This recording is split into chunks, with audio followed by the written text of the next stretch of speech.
वो आवाज। आधी रात का वक्त हो चुका था। पड़ोस वाले घर से फिर से किसी बच्चे की रोने की आवाज सुनाई देने लगी और साथ में उसी घर में रहने वाली देवकी नाम की औरत की लोरी गाने की आवाज भी। यह आवाज सुनते ही राधिका डर से थर थर कांपने लगी। उसने जल्दी से गहरी नींद में सोए अपने पति केशव को जगाया। केशव उठो, देखो ना, फिर से किसी की लोरी गाने की आवाज आ रही है बाजू वाले घर से। क्या हुआ राधिका, क्यों परेशान हो रही हो? अरे कोई आवाज नहीं आ रही यार। लेकिन अभी बस 2 मिनट पहले तो देव की लोरी गा रही थी और एक बच्चा रो रहा था। अरे कोई मूवी देख रहा होगा, उसकी आवाज होगी। देवकी और उसके पति मोनिश ने बताया ना कि उनके बच्चे नहीं होते। उस घर में कोई बच्चा नहीं है। अब ना तुम भी सो जाओ और मुझे भी सोने दो। लेकिन अभी बस 2 मिनट पहले तो देव की लोरी गा रही थी और एक बच्चा रो रहा था। राधिका हैरान थी कि आवाज सिर्फ उसे ही सुनाई क्यों देती थी। लेकिन जब उसके पति केशव ने उसकी बात नहीं सुनी तो वो सोने की कोशिश करने लगी। लेकिन राधिका के कानों में किसी छोटी बच्ची के हंसने की आवाज गूंजने लगी। राधिका बुरी तरह से डर गई थी। अगली सुबह मैं दुकान जा रहा हूँ, आज माल खत्म हो रहा है दुकान में। इन दिनों पता नहीं क्यों लोग जमकर खिलौने खरीद रहे हैं। आज बड़े बाजार जाकर सारे खिलौने ले आता हूँ। आप रात होने से पहले आ जाएंगे ना? लगता है तुम देवकी से अभी तक डरी हुई हो। अच्छा ठीक है, देखो घर के पीछे वाली गैलरी में मत जाना, क्योंकि वहाँ से तुम्हें अक्सर देवकी नजर आती है और तुम ना फिर डर जाती हो। ठीक है केशव, मैं आज उधर जाऊंगी ही नहीं। जब भी उधर देखती हूँ कुछ डरावना ही नजर आता है। केशव दुकान चला जाता है। तभी अचानक राधिका को याद आता है कि घर की गैलरी में उसने कुछ कपड़े सुखाए थे। डरते हुए वो वहां जाती है। दूसरी तरफ देवकी की गैलरी नजर आती थी। राधिका जैसे ही कपड़े लेकर वापस आने को पलटती है, उसकी नजर सामने देवकी की गैलरी में पड़ी। वहां एक 4 साल की बच्ची खड़ी होकर उसे घूर रही थी। हे भगवान, ये कौन है? कौन है ये? मैं इससे पूछूं कि इसका नाम क्या है। हाँ, पूछ लेती हूँ, फिर केशव को बताऊंगी। वो मेरी बात पे भरोसा नहीं करते ना। बेटा, कौन हो तुम? हाँ, तुम्हारा नाम क्या है? गुड़िया। तभी अचानक वहाँ पर देवकी आती है और वो बच्ची गायब हो जाती है। क्या हुआ? आप किससे बात कर रही थी?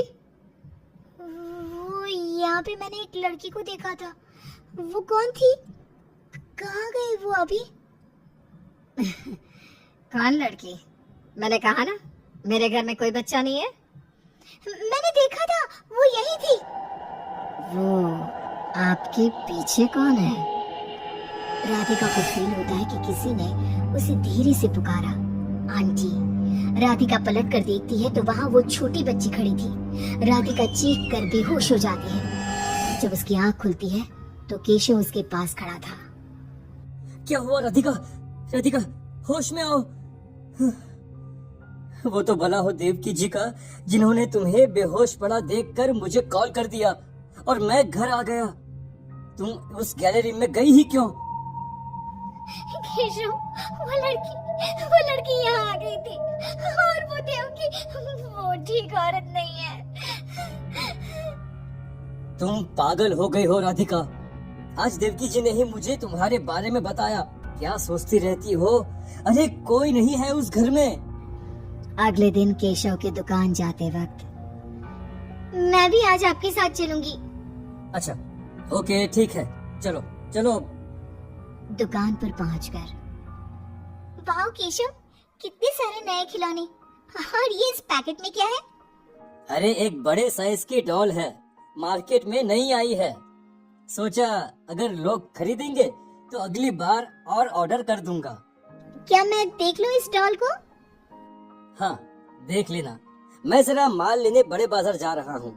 तुम दुकान संभाल लो और आराम से बैठकर खिलौने देख लो, ठीक है? केशव दुकान से चला जाता है। तभी कुछ देर बाद देव की दुकान पर आती है। कैसी हो तुम? तुम यहाँ क्या लेने आई हो? गुड़िया। गुड़िया? मेरा मतलब तुम गुड़िया का क्या करोगी? तुम्हारे घर में तो बच्चे। तुम मुझे गुड़िया दिखाओ, बस बड़ी वाली गुड़िया। राधिका घबराते हुए बड़ी डॉल का पैकेट खोलती है। बिल्कुल ऐसी ही डॉल चाहिए। आज वो खुश हो जाएगी इसे देखकर। कौन कौन खुश हो जाएगी? देव की अजीब नजरों से राधिका को देखती है और बिना कुछ कहे पैसे देकर चली जाती है। उसके जाने के बाद राधिका शॉप के अंडरग्राउंड में नए टॉयज का मॉल चेक करने जाती है। वहाँ बच्चों का एक झूला था। राधिका ने देखा कि वो झूला हिल रहा था, जैसे अभी अभी कोई वहाँ से उतरा हो। राधिका को किसी छोटे बच्चे की आवाज आती है। कौन है? कौन है वहाँ? वही छोटी लड़की जो देविका के घर दिखी थी, राधिका के सामने आ जाती है। आंटी, मुझे गुड़िया चाहिए, वो बड़ी वाली। मेरे पास कोई गुड़िया उड़िया नहीं है। बड़ी गुड़िया चाहिए, मुझे दे दो, नहीं तो मैं ये सारे खिलौने जिंदा कर दूंगी और फिर वो आपको मार डालेंगे। कौन हो तुम? मैंने कहा ना नहीं है मेरे पास बड़ी गुड़िया। अभी तो थी ना, कहाँ गई? वो देव की ले गई अपने साथ। अभी जाओ और मेरी गुड़िया लेकर आओ। उस छोटी लड़की के नाखून बड़े हो जाते हैं और पैर उल्टे, वो बहुत ही खौफनाक दिखने लगती है। नहीं नहीं देखो, मैं अभी जाकर तुम्हारी गुड़िया लाती हूँ, तुम यहीं रुको। नहीं, मैं तुम्हारे साथ चलूंगी, कहीं तुम भाग गई तो। राधिका शॉप से निकलकर तेज स्पीड में सड़क पे चलने लगती है। उसने पलट के देखा तो वो लड़की साए की तरह उसका पीछा कर रही थी। राधिका देवकी के घर पहुंचती है। दरवाजा खुला था। राधिका अंदर गई, वहां कोई नजर नहीं आया, बस सामने वो गुड़िया रखी थी।